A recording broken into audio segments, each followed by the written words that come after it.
Nauru প্রশান্ত মহাসাগরের বুকে ভেসে থাকা ছোট্ট এক দেশ। মাত্র ২১ বর্গ কিলোমিটারের দেশটি বিশ্বের ক্ষুদ্রতম স্বাধীন দেশ।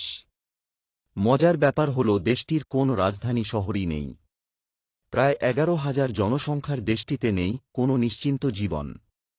রাজার হালে থাকা দেশটি কিভাবে হল প্রজার হাল। একসময় সামুদ্রিক পাখির অভয়ারণ্য ছিল নাউরু। তাদের ফেলে যাওয়া বর্জ্য জমতে থাকে কয়েক মিলিয়ন বছর ধরে। সেগুলোই উৎকৃষ্ট মানের ফসফেটের টিলায় পরিণত হয়। পরে এই বর্জ্যই নাউরুর জন্য স্বর্ণের খনি হয়ে ধরা দেয়। কৃষি কাজের জন্য অত্যন্ত প্রয়োজনীয় এই ফসফেট। এবং নাউরুতে যে ফসফেট পাওয়া যেত সেগুলো ছিল পৃথিবীর সেরা। ১৯০৬ সালে জার্মানরা প্রথম নাউরুর এই ফসফেট খনির সন্ধান পায়।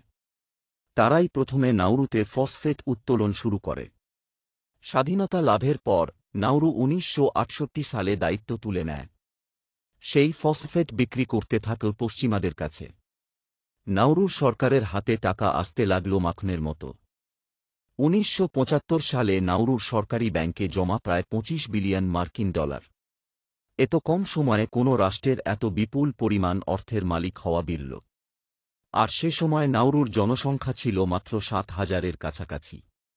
নাউরুকে তখন বলা হতো প্যাসিফিকের কুয়েত। আর সে সময় থেকেই শুরু পদস্থলের গল্প। বিলাসবহুল জীবন, মদ্যপান আর আরাম আয়েশ গ্রাস করল তাদের। এমনকি নিজেদের প্রয়োজনীয় খাবার উৎপাদনও করত না তারা। কিন্তু ফসফেট তো আর অফুরন্ত কোন সম্পদ নয়। সময়ের কাঁটায় সেটিও ফুরিয়ে এল একসময়। অব্যবস্থাপনা, দুর্নীতি, অবাস্তব পরিকল্পনা সবকিছু নাউরুকে নিঃস্ব করে দিতে শুরু হল উল্টো পথের যাত্রা। চোখের সামনেই ফাঁকা হয়ে গেল রাষ্ট্রীয় কোষাগার।